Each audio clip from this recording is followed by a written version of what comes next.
You are here because the outside world rejects you. I'm the best there is at what I do, but what I do isn't very nice. Come on, let's get nuts. This guy's got the right idea. He wore the brown pants. Cowabunga. Cowabunga! I made a buddy. Come on, Peter Tingle. Here we go. What's up? What's up? What up?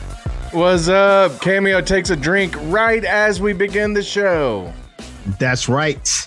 Gotta get my drink on. You know, Dr. Pepper is about the worst thing you can drink when you're doing But also a show. the tastiest. It is tasty, but it causes your voice cords to tighten, to get taut. You know, that's kind of weird. I've noticed that when I've drank Dr. Pepper. It's true. It's true. Yeah. I always would tell my students, like, don't drink Dr. Pepper. Drink water. Now you're coughing all over the intro. That's okay though. I know. I was coughing earlier too, if you know what I mean. Let me clear my throat, okay? God dang. Oh man. Cameo, how are you doing? I'm doing pretty good. How about yourself, bro? I'm doing very, very good. We're Nerdz II Men. Okay. I am Brad Reed. And I'm your boy Cameo. Yeah, we get together. Well, I would say weekly, but it hasn't been weekly. But we're gonna try. We're gonna strive. You know, it's been requested that we return to doing our show weekly by the fans. The fan. Yeah. Yeah. So we might do that. I would like to do that. Yeah, it would be nice. It's like the winter time makes you all like tired and groggy and slow. Right. Yeah. And it's like, even though, but see, here's the bad thing about our laziness is we both have studios in our house. So it's not like we have to get dressed up and go to work or something like that. Right. But sometimes I'm like, man, I don't want to go. Because it looks like I'm in my my other room right now, but that's just because of magic. Really, I'm in the room off of the garage, and it's cold. It's not as cold today, but it's usually like when it's cold, I'm like, man, I don't know, Cameo. I don't know if I want to freeze through a show. No, I feel you. And of course, we're in Oklahoma for those of you who are, you know, elsewhere in the country or the world. And the thing about Oklahoma is it goes from 60s and 50s and your body gets acclimated to that to like 20s. And so like if you live in Chicago where you're like, oh, well, that's nothing. Well, that's fine because it's like that the whole winter, right? Like here it's the back and forth that makes you it hurts. Right. You know, like, and when you're young, you wear the t-shirts and the shorts and you're like, I don't care about the freezing cold. And now you're 40 and you're like, oh God. Oh, it hurts. Right. So that's my cold rant. I don't know. You're not as old as me, so it might not. You might still be like taking the polar plunge challenge or whatever. No, I never do that. I never do that. The polar bear challenge. What was that? Polar plunge or something? Yeah. They were doing it for a good cause. It was for like ALS, I think, but yeah. I don't like ice water. Like, I mean, I like to drink it, but I don't like it poured on me whatsoever. I don't like to be cold. No. And has your wife ever like put her cold hands or cold feet on your body? Yes. Ugh. Like, why would you do that? I feel like my wife is reptilian because she's never warm. She's always cold. Like, like, are you alive, girl? What is going on? Yeah. No, thank you. Yeah. And so she always got to put it on me. I'm like, no. Nah, homie. Plus, yeah. Usually it's the extremities too. So it's like her feet. I'm like, get it off me. Yeah. Luckily, my wife, as your wife does as well, does not actually listen to our shows. So no, they don't. This is the only place where we can come and say whatever we want about them. They'll never know. They'll never know. And today will be the day that they listen. Yeah, and we all die. We're all dead now. So Nerdz II Men has been canceled. if we don't end up doing it weekly after all, you've found out. Like, it was my wife. That's funny. Yeah. Hey, so we got lots to talk about. We're going to talk about The Mandalorian season 2.5, aka the Book of Boba Fett. Yep. It wrapped up a couple weeks ago. This last week, the Peacemaker had its finale, and so we're going to talk about that. And now we've got a few nerd updates before we get to that. So let's jump into it. You were telling me before we started the show, and I think it's really cool because you were telling me like the TMNT, we got some updates. Like, first of all, let's talk about this before we talk about the action figures. Have you heard any more traction on a new movie? I've heard several things. Like, there was supposed to be a Seth Rogen version, a live action. There's supposed to be in there like an animated one coming as well. Yeah. Supposedly on Paramount Plus. And I heard there was another movie too. And I think it was Colin Jost and his brother. Oh, that's right. It seems like I heard that too. Yeah. But I'm not for sure if that was going to be a movie or a series or animated or what, because it didn't really say. It just said that they were working on something, another TMNT movie. It's funny because like the guys our age are all nerds for TMNT. You know what I mean? So, right. Like, we don't have any problems. It'll keep getting made. Yeah. But kids love it too.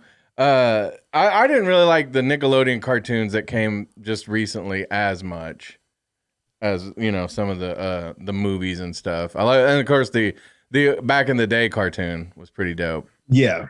But I will say I went back and watched the Michael Bay movies, the couple that came out like just recently. And you know, like we watched those. I think, did we watch the second one together? Is that the one we saw in San Antonio? I believe it was. Yeah, or not San Antonio. We saw it at the Alamo Draft House in Dallas, not San Antonio. But yeah, it was the second one because I remember that was the one where they were up in the rafters watching the Knicks game. Oh, but it wasn't It wasn't bad. Like, they weren't bad. But I never really wanted to watch them again until the other day for some reason. So I went back and watched them, and I was like, they're not bad. They're really not. No. Stephen Amell, he was pretty bad as Casey Jones, I think. Like, not bad, but he was a letdown to me. Yeah. Go ahead. What were you going to say? I think the only like super bad Ninja Turtle movie was the third one from the 90s. Yeah, the one where they go back in time. Yeah, I didn't like that. So, I mean, I enjoyed all of it. All of them for what they were. Michael Bay, I think he was still stuck on the Transformer aspect, with the big explosions and lens flares galore. Lens flare, yes. Oh Lord. But I just don't understand why he didn't focus more on the turtles. It was like an April O'Neil origin story. I've said that, when we talked about it when it came out. But I'm just like, this is like not what I wanted in the Ninja Turtle movie. Yeah, like there was no ninja fighting. Was there? No. There was no ninjutsu. No, that and the turtles weren't very ninja like. They were like very recognizable. And I think even at the end, like they're getting recognized like on a podium or something with awards. I'm like, that's not, you need to call yourself a Teenage Mutant Celebrity Turtle at that point. Yeah, that's not the way of the ninja. No. Bushido. So there was that. Like, I thought like the actual like fighting, like there was crazy big time like chase scenes and stuff, and those were dope. But then when it came to actual like one-on-one fighting or anything like that, it wasn't like, it was, like you said, it was just a big CGI spectacle. Right. And I think I would like to see something that was more towards like what we had in the 90s, where they felt like more real just because it was, the not even puppeteers, it was people in costumes. But I don't know. I still dug that better than the new ones. But so you were saying with the second movie, Secret of the Ooze, I've already got like the Super Shredder from that one. But you said they're coming out with some more Ninja Turtles in a different shredder. Yes, I'm trying to find some pictures. I'm gonna start off with the best news ever. So NECA, who has the is sending us free turtles. Shoot, I wish. Oh, you said best news, so that's what I was. Yeah. Go ahead. My bad. My bad. They have the rights to making the Ninja Turtle figures. And guess what they're making? Just it doesn't matter if you say a flower. Just guess what they're making. Bebop. No, the last Ronin figure. Woo! Really? Yes. And let me see if I can get this image up real quick. But yeah, if you have not been reading The Last Ronin, you are missing out. And if you don't know what that is, it's basically three of the, if you haven't read it yet, I'm not going to tell you the gist or the whatever. Three of the brothers died. There's one Ninja Turtle that's left, and he's on a mission. And yeah, it's just a great book. The 4 out of the 5 books are out, and Kevin Eastman and Peter Laird are teaming up because they haven't been, writing the comics in a long time. So this series is, very, very special. Right. But let me see if this will do it. I was trying to find it earlier and couldn't get it, but here we go. Man, just The Last Ronin though, like I gotta have that one. Look at this. Look at it. Oh man. And it doesn't spoil who it is, does it? No. No. Nice. Dude. So yeah. Oh man. When does that come out? Do you have I'm not sure. Date? I'm not sure about that one. It could be the same time as the other ones come out, The Secret of the Ooze. Yeah. And I'm trying to find that photo as well. But Secret of the Ooze, I guess the 30 some odd year anniversary is coming up on March 22nd. So, next month. Mm-hmm. We will be getting some pre-orders. It's going to go up for 2 weeks, and you'll be able to get The Secret of the Ooze Turtles in a 4-pack. Nice. Yeah. All right. And if I can find the photo, I'll send it over. But, yeah, we'll pop it up during the show. But for sure, dude, that last Ronin turtle, I gotta have it. Like, I know. Here's the thing: I have been keeping myself. You can see to this side of me. There's more than what you can actually see, but I've got like shelves of turtles, and I've been like trying to resist the urge of buying any more turtles. Like, I really want to get the quarter scale turtles from the first movie. And those are expensive, so I've been trying not to buy any. But that Ronin turtle, gotta have it. Ooh, and I'm so mad. Oh, I gotta tell you about this. Go ahead. Go ahead. Real quick. So when The Secret of the Ooze Turtles come out, these are some of the accessories that they will have. You can't see them all, but you'll get some extra change of heads. I like the baby guitar. Yeah. The computer, the pizza. Yeah. And the telephone. Because when they were trying to find their new house or their new living quarters. Yeah. So I'm really excited for these turtles to come out. I know my wife isn't because I'm going to buy them. Yeah, exactly. Yeah. So yeah. That's why we joke around about they're all impressed. Like, he brings home 6 figures a month, but it's 6 action figures. I warned her and she was like, okay, that's cool. 6 figures a month. That's nice. Yeah. That's nice. Yeah. Yeah. She didn't know. She didn't know it was 6. She didn't understand the figures. assignment. No, she didn't. It's okay though. I still love her. I was gonna say, like, I'm mad at GameStop, right? Because I ordered Mhm. back in November. I ordered the 3 Jokers, like the Joker, the Red Hood, and the Batman. And so far, I've got 1 Joker because it was the one from, oh man, I always forget. Anyway, it was the comedian Joker. So there's like the criminal, and there's 1 more. Well, they're still not sent out. And then I was looking, it said something about like March, the end of March. I was like, man. And I was at Target yesterday looking at something for my nephew, and I saw the criminal Joker there. I was like, man, I should buy it right now, because I guess, you know, I think when GameStop sends me one, I'll give you one, or, you know, I don't know. Give one to my nephew or something. But I was like, I was so mad that like GameStop's not going to have them till the end of March, and Target's got one of them in stores right now. Actually, they've got the Batman, the criminal Joker, and I want to say the Batgirl at Target. So if you've been looking for them, the McFarlane ones, that's where you got to go. So nice. Yeah. So, okay. I'm a bad nerd right now, because I got to admit to you, but I'm going to make you tell me, okay? Okay. I haven't seen the Doctor Strange trailer yet. It ran during the Super Bowl. I didn't even watch the Super Bowl.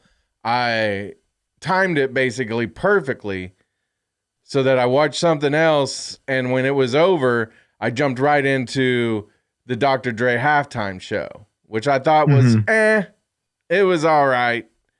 It was nothing like maybe probably seeing Dr. Dre and Snoop and Kendrick and Eminem, like, you know, at a club somewhere, but it was what it was. Right. But, you know, this ad ran during the Super Bowl, and people have gone crazy. So tell us, Cameo, why everybody's going nuts about Doctor Strange, which comes out, what, in a few months? Yeah, in May.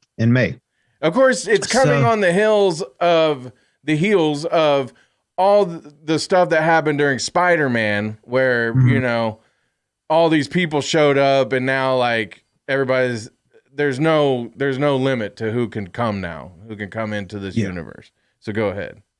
So the trailer was awesome.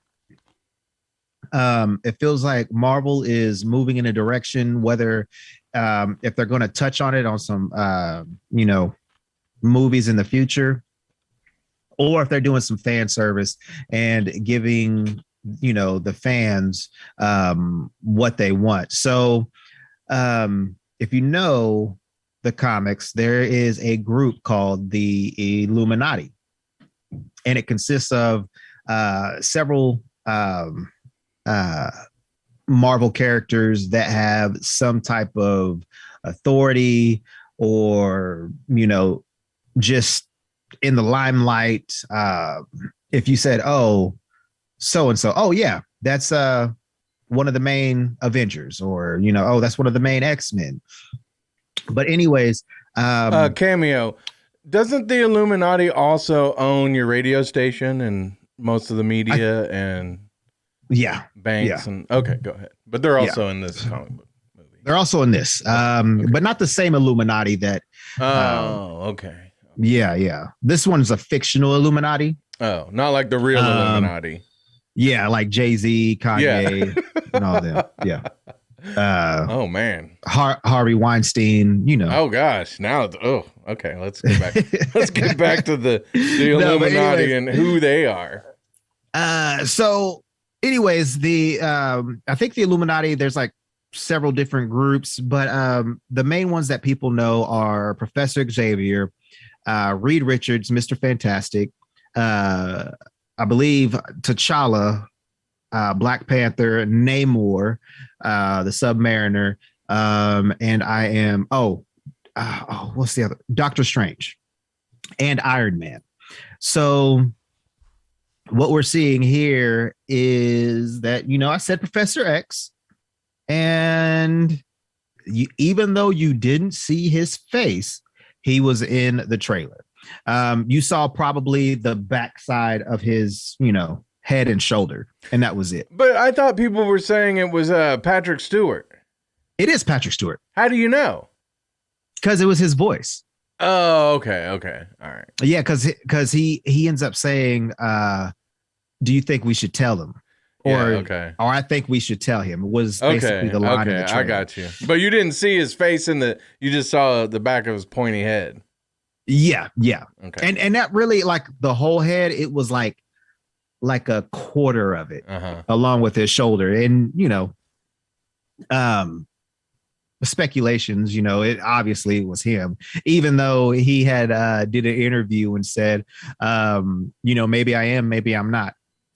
We'll see. Of course. Like Andrew Garfield and Tobey Maguire did, like they said. Yes. Yeah. Yes.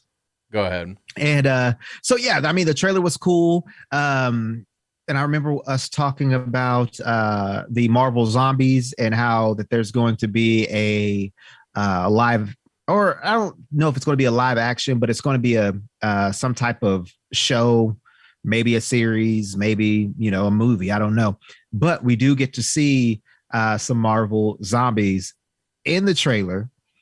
And yeah, man, the trailer looked phenomenal. I can't wait until May. It's going to be a blast. Yeah, that's awesome. So now there were other people, right? That there's speculation. Mm-hmm, like I heard that you might have glimpsed Deadpool. Mm-hmm. Is that just people going way out there, or is there I honestly think so, but who else did you see? Was there anybody else that you could really make out? Not really. Or there which was Avenger? Captain. What were you gonna say? I was gonna say there was Captain Carter. Her shield was in one of the reflections of the glass shards that was in the trailer. But I think the original Captain Marvel is going to be in there, and this is the black version of Captain Marvel. Mm-hmm. So instead of Carol Danvers, it is actually, and technically it's not Monica Rambeau because that's the daughter, but it's her mom. People are saying that it's her mom that is going to be in the movie.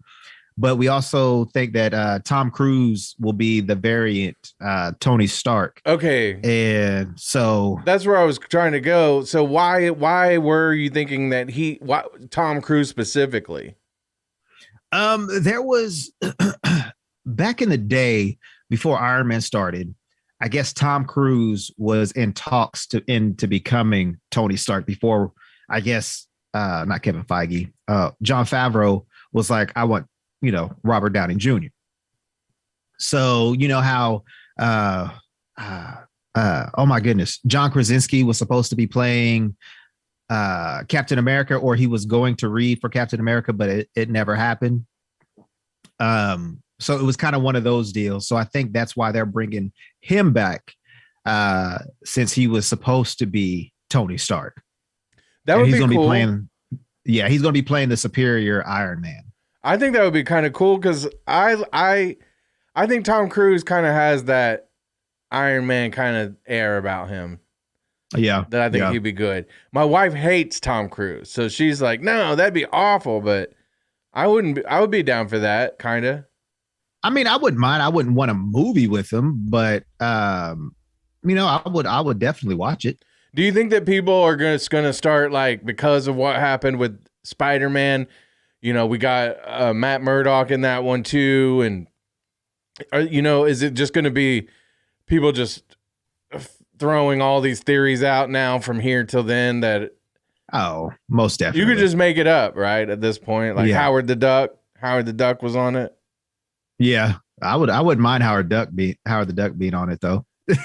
He was in the Illuminati. Yeah. Yeah. And honestly and truthfully, you could put really anybody in the Illuminati. I mean, these are all variants. This is part of the multiverse. So it's not like it's got to stay true, Mm-hmm. Because what it looks like, Mordo is taking Doctor Strange's place in the Illuminati for this movie. Mm-hmm. So, again, the Illuminati can be anybody in the MCU. So cool. Well, I'm looking forward to that movie. Like I said, I haven't watched the trailer yet, but I really need to go watch it. But I'm just as excited after seeing Spider-Man as I could be for this movie. Mm-hmm.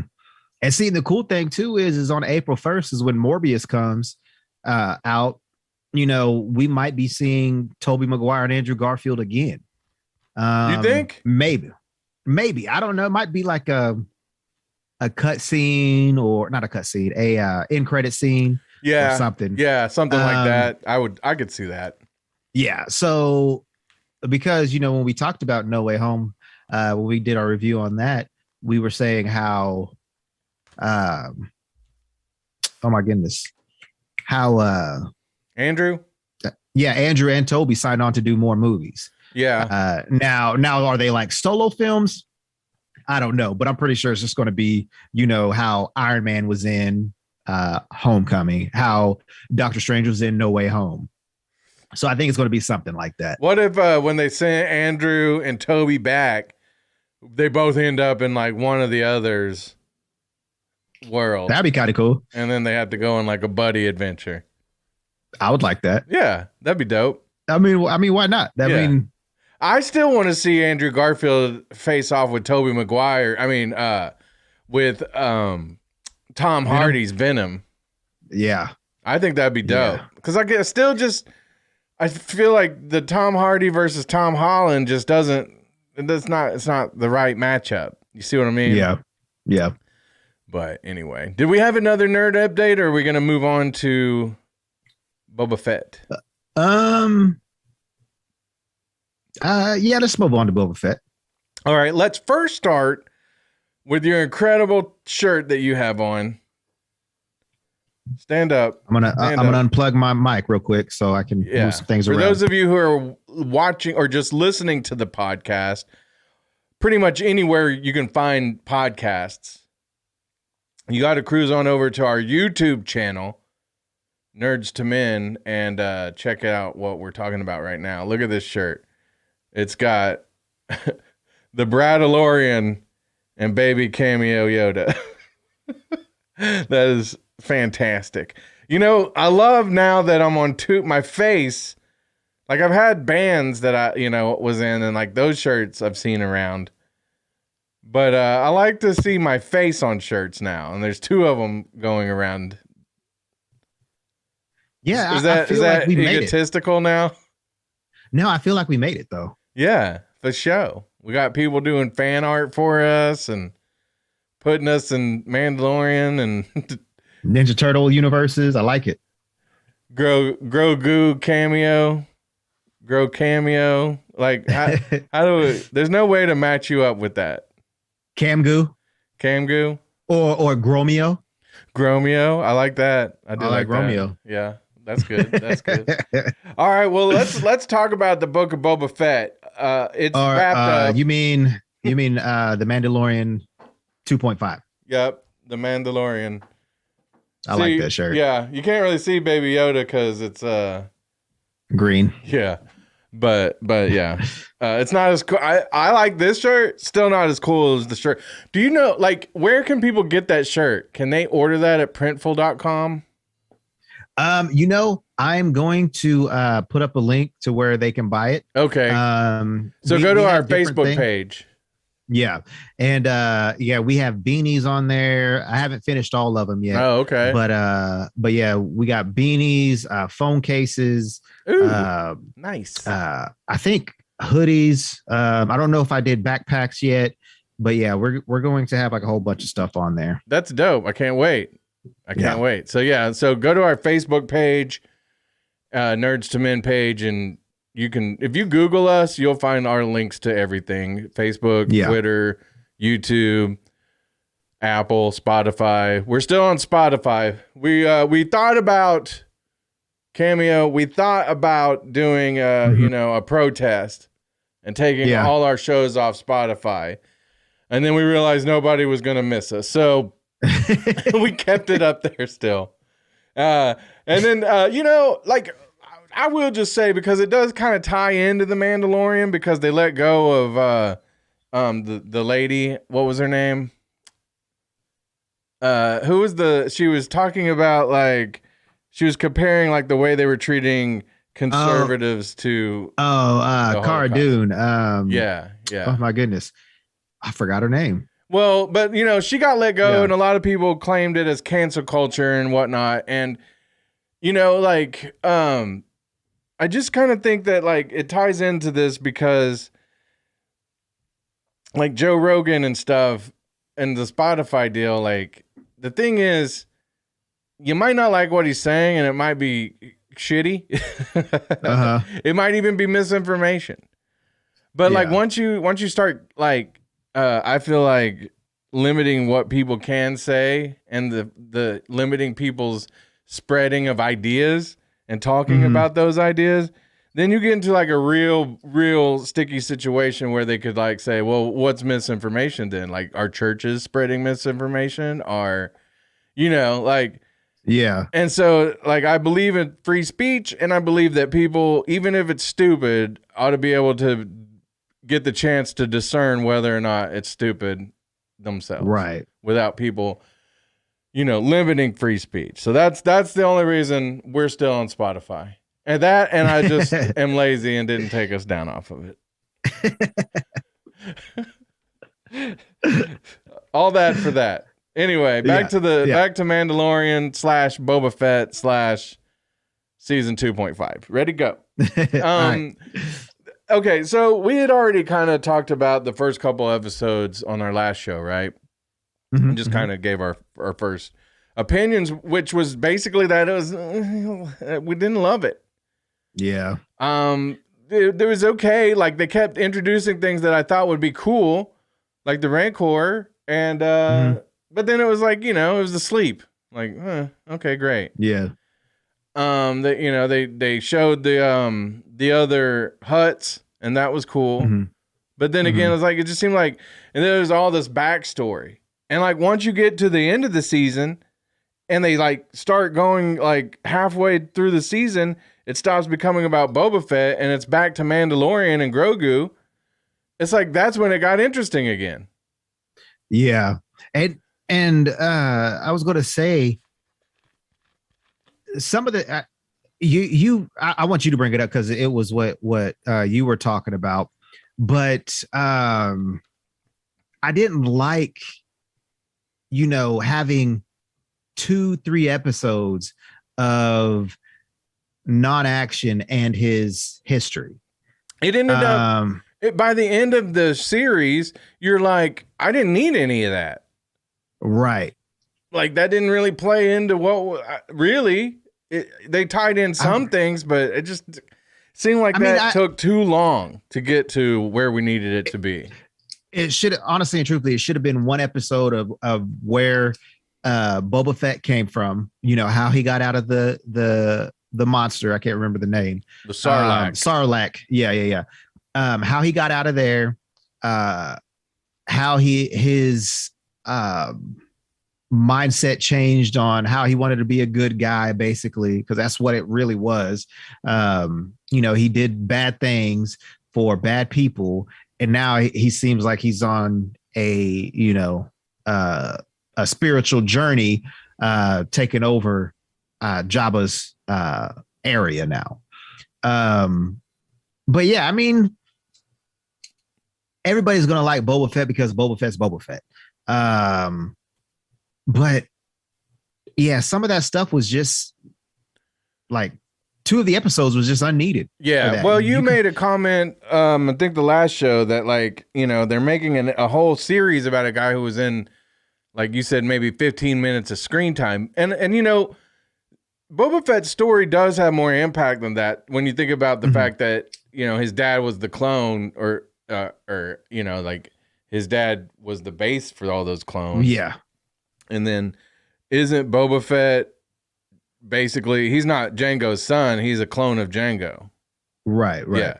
So I mean, that's cool. Like, he ties into this stuff a little bit more than just 15 minutes in that one movie, right? But I don't know. It's like, I guess I would have wanted a Boba Fett back more of like what they would have shown Clone Wars age, or you know, like that kind of like what we saw was, I don't know. It just didn't end up having that big an impact towards the end of the season. So it seems like it was a waste. Yeah, because I don't know if the creators of the show, I don't know if Jon Favreau said it or if I was just, you know, hearing it from other people.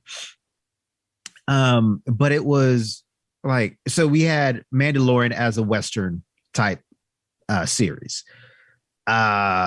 With Boba Fett, it was supposed to be like a gangster Godfather type film, and I didn't get come that across like that, not like it should have.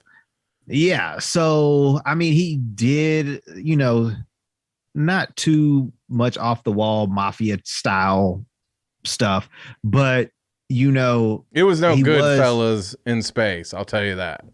Yeah, exactly. So I think that's what made me kind of disappointed, because I was hoping for this to be like that, but it ended up, you know, just being season 2.5, The Mandalorian. Yeah, I agree. I ended up just not loving it, and again, until The Mandalorian shows up, and so, you know, we had talked about this a few before the season came out, and I said that I expected that there's going to be half Boba Fett and then meet up, you know, the storyline was going to converge again with the Mandalorian. And then that's kind of what happened. I mean, that's exactly what happened, but in a way it didn't, because it wasn't Boba Fett and Mandalorian.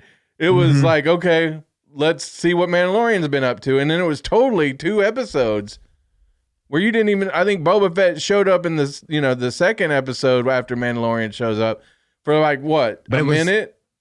Yeah, he said like one line and that was it. Yeah. And so then, you know, Mandalorian's trying to help.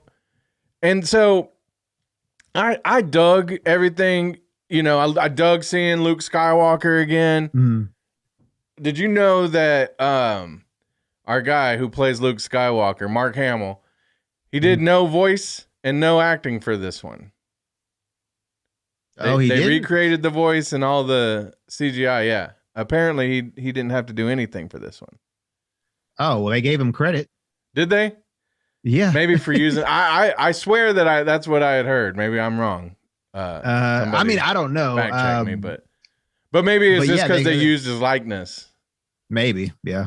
So, but yeah. And so anyway, so they get to the big finish, basically. You know, Mandalorian's gonna help Boba Fett defend his territory from the people who are trying to take it from him. And one of those people shows up at the end of the next to last episode, which was Cad Bane.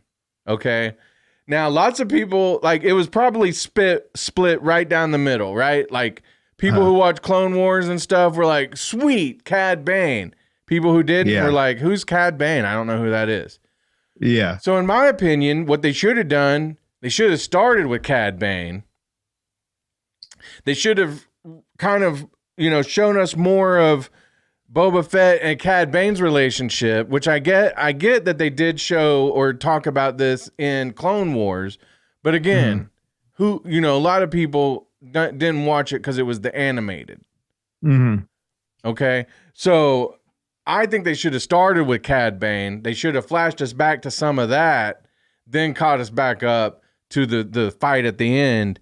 And, you know, I thought when we got to the fight at the end, it just kind of became predictable as far as if you followed what's happened in seasons 1 and 2 of Mandalorian at the end, it was just another setup like that and another ending like that. Yeah. Without giving it away too much for people who might still have not seen it. It was, you know, another back against the wall kind of, you know, and then I thought like all the things that happened were so telegraphed that it was like, oh, it was kind of cool, but it was like, I could see that coming from a mile away. Right.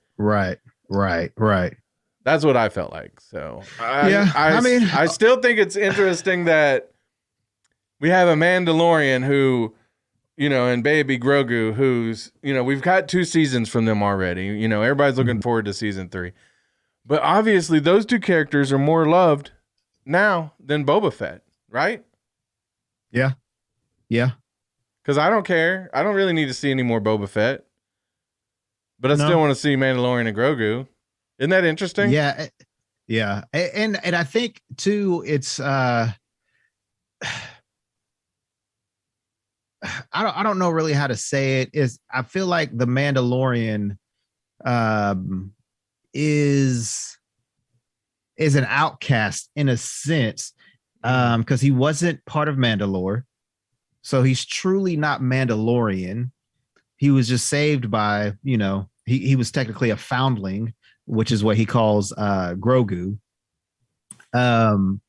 So, and I think, I don't know, I feel like you can kind of relate to Din Djarin because of his, I don't know, his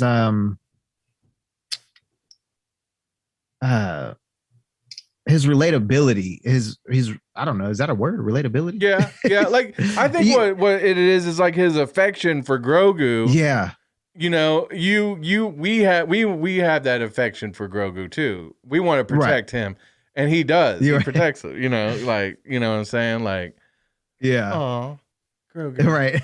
Oh, Grogu. Oh, but like how could you not? Like look the way, like even when he's kicking ass, like the way he sachets around.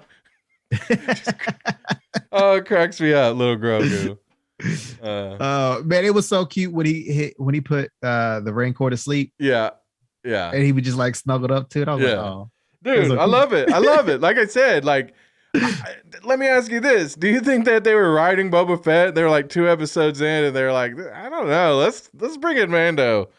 This isn't going so good. It had to be. It had to be. Let's just get to Mando. It was like a 16 episode series, and they came in and were like, you know what? We're gonna get rid of episodes 4 through 10. Right. Skip right to Mandalorian. But anyway, so it's worth watching. I think it's worth watching. I'm not saying don't watch it. I mean, are you there? Yeah, I'm here. Oh, sorry. You said I mean, and then you had... Yeah. I mean, watch the show because obviously it's going to tie into, season 3 of Mandalorian. Yeah. It's not a total waste. I would say if you don't want to watch the first 2-3 episodes, don't, unless you want to know what happened to Boba Fett after the which was it, the second, or no, it was technically not the second, the episode 5. Mm-hmm. So if you want to see what happens after that, then cool, do that. But I would say maybe, was it season 3 when Mandalorian came back, or not season 3, episode 3? Yeah, I like I said, I think it was. Yeah, I think it was just like the third first or couple. the 4th episode. Yeah, it was really quick that Boba Fett exited his own series. Right, but yeah, I would definitely watch from episode 3 on. For sure, because that's when it started getting good. Now, what I'm more excited about, more than the next Mandalorian, Obi-Wan, which comes out May 25th, I believe. I thought it was March. No, May 25th. Oh, okay. Which, here's the thing. I guess everybody's like, well, why didn't they put it out May the 4th? Because apparently, from what I heard, again, fact check me if you want, it's coming out on the anniversary of the first Star Wars movie, which I think is pretty cool. That is pretty cool. And I'm looking forward to Ewan McGregor coming back as Obi-Wan. That was like those first 3 movies, which I still don't love those. And I'm talking about, not in order that they came out, but episodes 1, 2, and 3. But Obi-Wan, Ewan McGregor as Obi-Wan was like one of the best things about it. And Darth Maul was, so like, and their stories interconnect so much that you'd have to think Darth Maul's coming back for this one. So yeah. And Ahsoka, she showed up again in Mando. Mm-hmm. She gets her own show. I don't know when it's coming out though.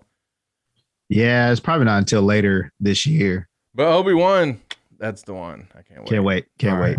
So let's go ahead and wrap that one up. Let's talk about I guess from what people are saying, one of the most watched shows on, whatever. It's It's on HBO Max, so it's on the internet, but however you want to say it, you can't say TV now, but people watch it on their TVs. Yeah. So anyway, it's huge. Everybody loves it. Peacemaker. Can you see it? You can't see it, can you? I can see Peacemaker, but not John Cena. Yes. Which like I see an outline of some clothes and a helmet and pants and a sword. It looks like it's just floating though. Yes. James Gunn apparently is sick to death of that joke. Oh, really? Yeah, which I think it's never not funny. I don't know. To me, it's always funny. But yeah, I remember one day I took it off the shelf and I was like, Jen, he's gone. John Cena's gone. She's like, what? And then I put it back up there. She's like, wait a minute. I was like, oh, you couldn't see him. She's like, you're stupid. Love it. You're stupid. Love it. She hated it. Love it. She hates that joke probably as much as James Gunn, and she hates it as much as she hates Tom Cruise. Yeah. But yeah, no, I need to get the one. They do have a version of them without the helmet, and I need to get that one too. But anyway, if people are listening, I'm holding up my Peacemaker action figure, the McFarlane, which I have the whole set, but you can't see them because they're behind me, behind where my torso is. But anyway, don't look at my torso, Cameo. Ooh, yeah. So Peacemaker, HBO, James Gunn. That show to me is one of the best DC shows ever, Cameo, ever. And I'm talking about CW. Yeah, CW. I'm talking about the old Flash. I'm talking about Batman 66. I don't know. Is there anything else? Superman, Lois and Superman. Lois and Clark. No. What was the show back in the day with Dean Cain and? Yeah, Lois and Clark. Oh, that was Lois and Clark. Yeah. Why? Oh, Lois and Clark. I'm like, Lewis and Clark. Did they discover? I don't know. No, not Lewis and Clark. Yeah, Lois. Yeah, I get you now. Dude, no, I will say, I will agree with you. It is number one on DC TV shows. I love it, and the thing about it is it's profane for sure. It's crude, definitely, but it's just like I feel like in the DC universe you have room for that, and it works. And I feel because DC is a lot darker than Marvel, and I'm not saying Marvel can't be that way.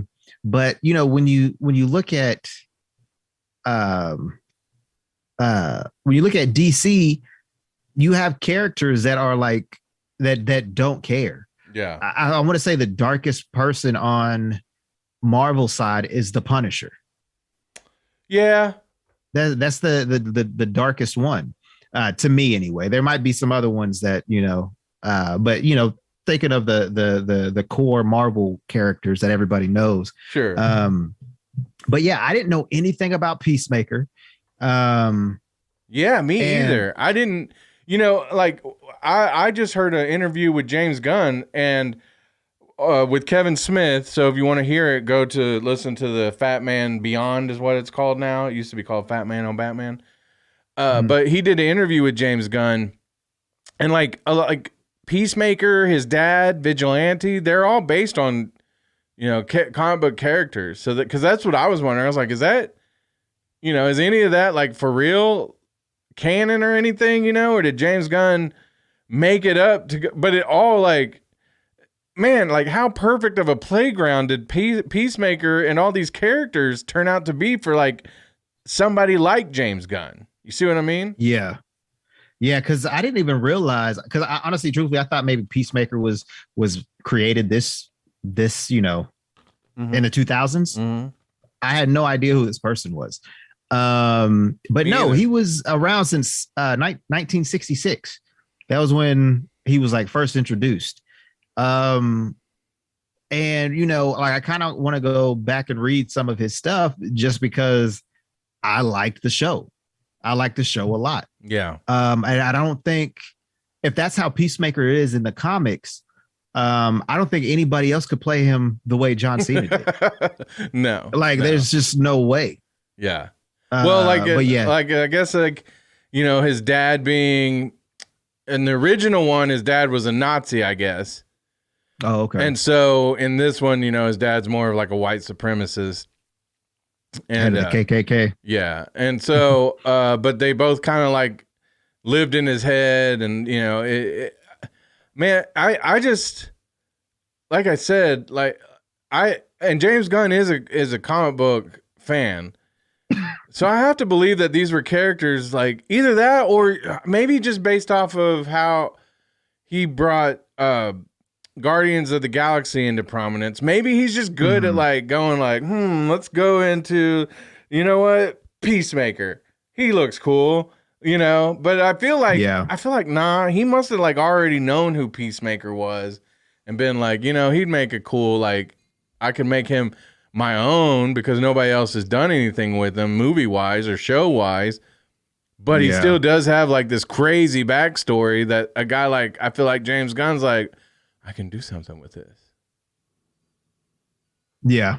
So, because like, again, Guardians of the Galaxy, I didn't know anything about Guardians of the Galaxy. You knew a little bit because you're a Marvel guy, right? Mm-hmm. But were you a fan of any of those characters? No, the only one I know when we were talking on the phone about it the other day, the only person that I liked was Rocket. I thought Rocket was the coolest one out of all of them. Mm-hmm. But yeah, and I think what's so cool about James Gunn is that he is taking these characters that no one really cared about. And I'm not saying, I'll just say that I didn't, and you didn't really care about. I didn't even know him. I didn't know to care about him. So, I mean, obviously, if okay, I'll just say what I'm going to say. He's making all these characters enjoyable. Like you like them now. You want to know, you want to read up more about them. Me, not so much about the Guardians, but like Peacemaker. Yes. I want to read more up on him. I read more on the Guardians after seeing the movies. Mm-hmm. It made me want to. I mean, personally, for just me, yeah. I mean, I like the Guardians of the Galaxy movie. I like what he did. I like the cartoon show that came out. But I mean, if it was something with Rocket and Groot, I'm about it all day because I ended up liking Groot a lot more. Right. Well, I just wonder, like, I don't know. I think I'd like to see or read more Peacemaker, but I still feel like James Gunn's put his own spin on it where I might be a little disappointed in the versions that came before. You know. Yeah, what I mean? and you might be true too because that's what they said about Vigilante. Like he's the complete opposite in the comics. Yeah, and I love Vigilante in this show. Yes. I love him so much. He's a guy that like he seems to not like pick up on like social cues and stuff like that. So he's like awkward. He's socially awkward for sure. But he's also like a psychopath. And so he's like, because I remember, oh my God, like I went back and was watching a few of the older episodes because there was just things like I didn't remember, or whatever. And the part where like they've had this threesome with this chick and like Cena passes a joint to her and then she passes it to Vigilante, and he's still got his helmet on because at that point he doesn't want anybody, including Peacemaker, to know his secret identity. And he's like, it turns out he's the younger brother of somebody that Chris Smith, John Cena, he knew, right? So, but she hands him the joint. He goes, no. And he goes, he's like, I'm so mad that they legalized that now. A couple years ago, if I had seen you doing that, I would have shot you both. It's like he does, like he's like, because he talks about it. He's like, man, I only kill bad people. He's like, and sometimes there are mistakes. So I don't know. Like I said, I think I said on the last show, I kind of was like, at first I thought, oh man, this is gonna be like, you know, like the poor man's Deadpool, right? And I ended up like, I either want Vigilante to get his own movie, his own TV show, or because they've already picked up Peacemaker season 2. He's got to keep being in these shows, because I loved. I don't know the actor's name. I looked him up the other day, but I love the guy who played him. He's hilarious. He's great. Yeah. And then, you know, the whole cast was great. Harcourt, you really, really, you know, like came to really like her character. She's really tough on the outside, but I enjoyed how her and Chris Smith, you know, Peacemaker, they had their relationship because, you know, Adrian Chase is his name. Oh, okay. Vigilante. Yeah. Because, you know, I think some people like Chris Dumb, he's a friend of the show. He had predicted that they were going to fall in love. And I didn't get that. Like, I was like, you know, in the first episode or the second one, I can't remember, when they're in the bar and she's fighting off the people. And then she's like telling him, like, get out of here, you know. I did see that like they would develop a friendship, but I didn't feel like they were going to have a romantic relationship. And I enjoyed that they ended up having the friendship instead. You know what I mean? Yeah, because I feel like it was almost kind of like a brother sister type. A respect. There was a respect there. Yeah. And then Adebayo, loved her. Danielle Brooks, man, she's awesome. She was great in Orange is the New Black. She's great in this. Amanda Waller's daughter. She okay, and you know, I guess we should say spoilers, because there are spoilers. We probably already spoiled stuff already, but you know, we'll say in the descriptions that there are spoilers. But like the scene, the scene at the end. So one of the cool things about Peacemaker that we saw a lot more of in the show that we didn't get in the movie was like his helmets and what they actually do. Yeah. Like he's got different helmets that do different things. One is invisibility, and then some of them, like one X-ray vision. Yeah, one of them that you see in like the first episode, first or second, was like a sonic boom that obliterated anything around. And so then, you know, you see that later on come into play. But so he has the one that has like it acts as a battering ram. And somebody's like, oh, that's cool. And he's like, no, it wouldn't be cool because you'd break every bone in your body. Well, Adebayo, she puts it on and she thinks she's going to like save the day because he's in a big fight with the baddie at the end. And she, you know, activate, which I got to be careful with his helmet. I don't think it's that one. So I think you're cool. Yeah, she was like, you know, activate, you know, whatever it was called, human torpedo. Human torpedo, yeah. And she flies across the screen. So funny. Oh, it was so funny, and totally misses. It's the wall. I loved it. Oh my God. That's what I love about this show. There was so many like hysterical things, but then there was like heartfelt things that, like, you know, the whole story with his brother and like how that ended up, you know, really going down, and his involvement with that and his dad's involvement, and just the music, you know, like James Gunn.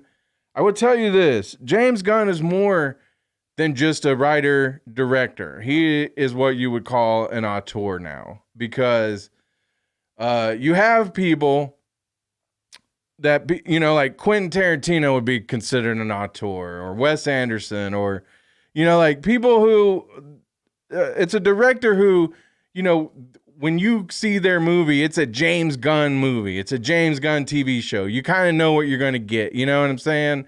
Because they put their stamp on it just as much as the actors or anybody else. You know, like there's other movies where you could say that, you know, they're just directors or whatever, but like you have certain Zack Snyder, I'd say he's an auteur director. He's got a certain style in every movie. He uses a lot of the same actors. Same as James Gunn. You know, there's these certain kind of qualifications you have to be considered an auteur, not, and that's just, like I say, it's a director who's more artistic and not just making a Michael Bay movie or whatever.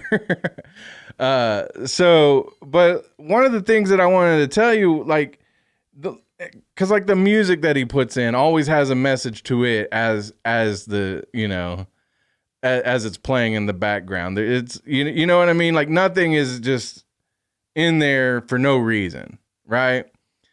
And then I kind of been thinking about like this theme that I've been noticing. So if you look back at, because I believe James Gunn wrote the Dawn of the Dead remake, and then Zack Snyder filmed it. I believe that's what happened.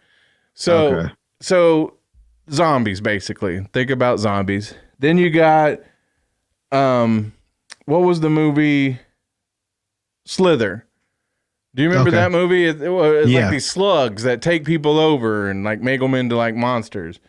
Guardians of the Galaxy, I'd have to look back at it because I think it has a different kind of theme as far as family and different kind of stuff like that, being abandoned, and you know what I mean? Like it's a different kind of thing. But then you go back to Suicide Squad with Starro,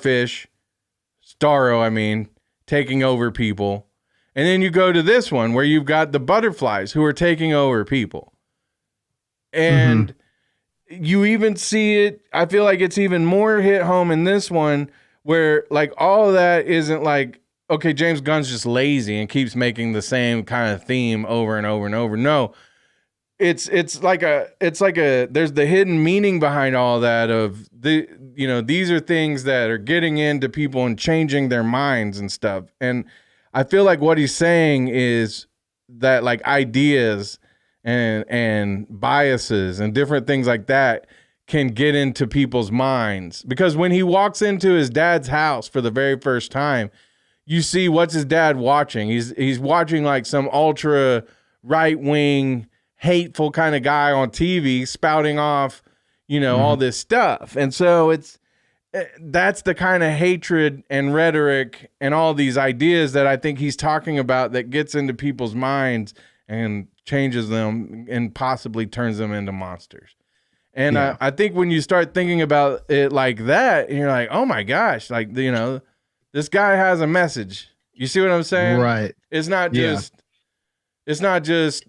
these are a bunch of action figures I can play with on screen. Even though I do like how he uses wrestlers like Batista or John Cena, because they look more like what the comic book version of these superheroes used to look like, not like the current gymnast versions. Yeah. So I like how he does that too. So that's my like right now, James Gunn could do anything and I will watch it because everything he's done, I've really enjoyed. Yeah, same here. Now, I want to ask you this. Do you think that he is, because like the DC EU has been more of a serious tone to it. You've had Aquaman wasn't so, it could go either way. Shazam was not as serious, but then, of course you had Batman vs Superman, you had the Justice League. And it feels like the DC community is either Zack Snyder or everybody else. Like they're either it has to be Zack and everybody else is cringe, that's the criticism ends up being James Gunn is just making Marvel movies out of DC characters. Do you see any truth to that criticism? Not really. It's just two different styles to me. On who's, the source material, how you want to go about it. I guess technically, I don't know anything about Peacemaker to say, he's a very serious character. But I mean, James Gunn is a fun. There's always some type of comedy from the movies that I've seen. There's always some type of comedy in his stuff. And I think there's a time and place for it. And if you already had established him in one movie, oh, I'll say this. Well, yeah, because you've already established Peacemaker as somebody that makes, not so much jokes, but comes off funny. Yeah. You have Batman and Superman who are more serious. And then you have Aquaman who supposedly messes around with fish. Yeah. So it's like you have these people that are different in, it again, I'll say it's the source material. It's the source material. Wherever you're coming from with this character is what you're going to have to lead. You can't.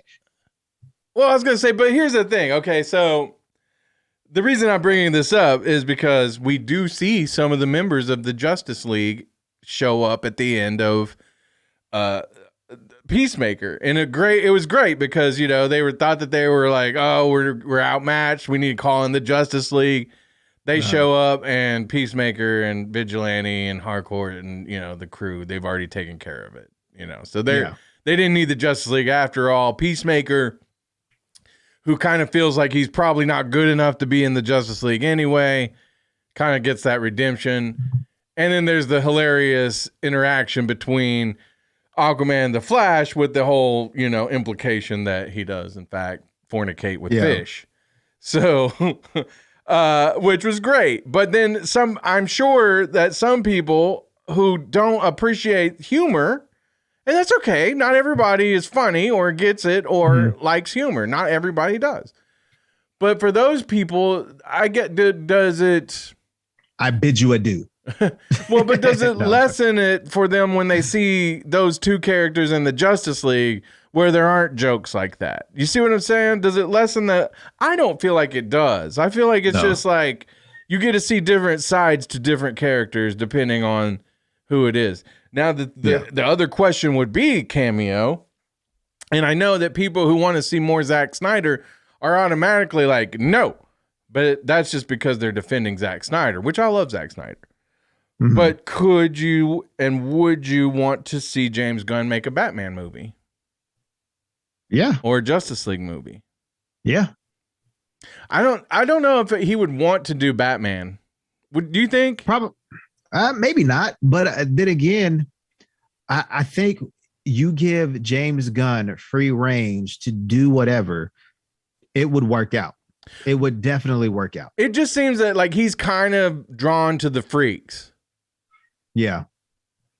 I mean, Batman's the outcast. Yeah, the outcast. Yeah. So I wonder if he would be like, I don't really want to be at the helm of the next Justice League movie. Thank you very much. Yeah. Yeah. Who knows, though? But Suicide Squad, yes. Well, and I'd heard rumors that there was going to be a Suicide Squad Kills the Justice League movie. And if that's the case, is that what this is setting up? Then it seems like the answer is yes.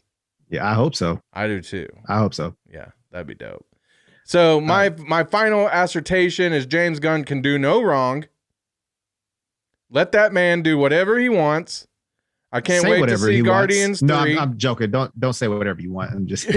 Well, he did get in trouble for that, right? Yeah. Because back in the day, he was with Trauma Films, and that's a whole other kind of weird. Yeah. Well, we won't go there. Yeah. But if there was anything that's kind of been a bust for James Gunn so far, I guess it'd be Guardians 2. Like I didn't hate it, but I didn't love it as much as the first one, right? Yeah. You feel the same way? Yeah. But Suicide Squad, Peacemaker, man, I think it just blew everybody's mind because they were like, okay, this is a character nobody's going to care about. It's stupid because, James Gunn loves to make cheap, stupid jokes. But then there's a lot more behind everything than just cheap, stupid jokes, right? He likes to make hoity-warty jokes. but then Peacemaker was from what it seemed like was a complex character. Yeah, and we didn't even know that. So, exactly. So wait till we see the Weasel spinoff. Please put some pants on next time. Oh, can you imagine Weasel doing the helicopter in the opening sequence? Yes, I can. And you put it in my head. But anyways, on that note, I am going to leave the show and try.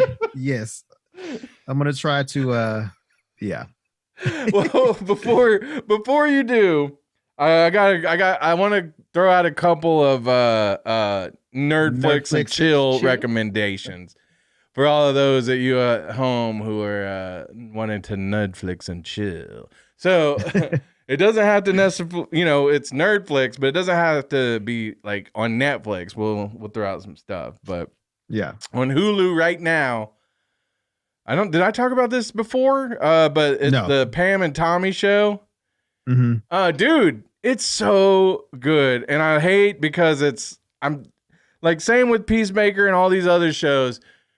Give me all of them all at once so I can just binge watch them. Like the whole making me wait a week. How did we ever do this before? I don't remember it being this hard, but I don't know. But every show that Pam and Tommy at the end, I'm like, I need the next one.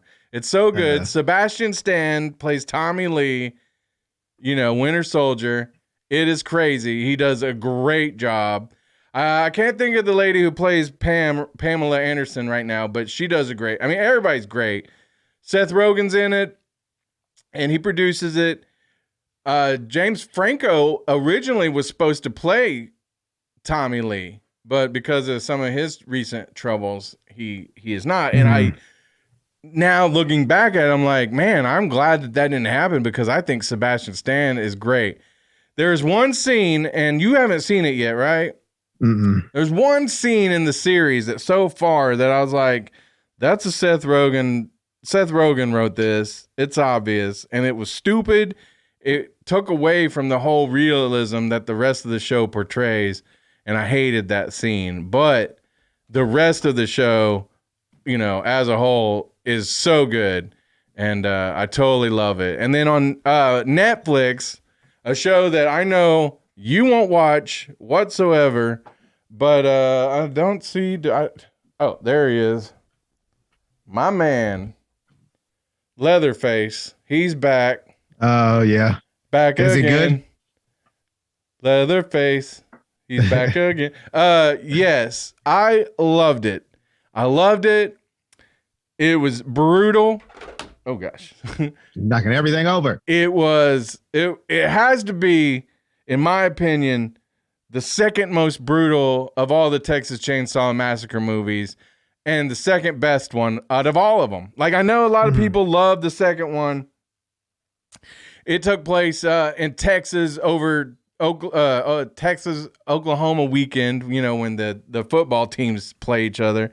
And it took place at a radio station, which for me and you, radio stations in Oklahoma, Texas, we've had to work a lot of those. Yeah. But I don't know. Like, this movie was just, it was just so brutal. And you don't mind watching stuff like as long as it's not like kind of like religious based and stuff, right? Yeah. So you might actually watch this. Ugh. Because, I mean, this is just about a man and his love for chainsaws. I got the chainsaw. I skin your ass raw. You remember that song? No. I might just have to break something tonight. You don't remember Limp Bizkit? Who's that? Whatever. Shut up. You got any Nerdflix and Chill? Yes, on HBO Max. Kimmy, starring Zoe Kravitz. Really good. Really good. Really stinking awesome. I didn't think it was going to be that good. But yeah, man, I really enjoyed it. Basically, she's works for oh my goodness, what is it called? kind of like It's like kind of an like a Alexa. Google or an Alexa. Yeah. Yeah. And she, she comes across this this premeditated murder type deal. And she's basically trying to, find these people, and they're also trying to find her for a different reason. But I won't go, too far into it. But yeah. What? Oh God. Oh, and that's for all hopefully the 18 and older crowd with all the curse words. I haven't seen it yet, but I am excited for it. But The King's Man. Oh yeah. Is now on HBO Max. Oh, nice. I gotta see that. So you can watch that now. I want to see Max. Antlers. It's on there too. Guillermo del Toro. I know. I want to watch that too. Yeah. Dope. But I like Guillermo del Toro stuff as well. Yeah. So what was the last of? I mean, he did Hellboy, but he's done like lots of cool stuff. Pan's Labyrinth. Yeah. That was one of my favorite. That was really dope. Yeah. So that's a good one. All right, man. Any more before we get out of here? Nope. That's it for me, bro. All right. I love it. Well, I guess we'll try to get back and see everybody a whole week from now. I don't know. I did that. So as always, Cameo. Keep it nerdy. Smile and put on a happy face. Wakanda forever! This is the way. This is the way. This is the way. That was awesome! Freeze all motor functions.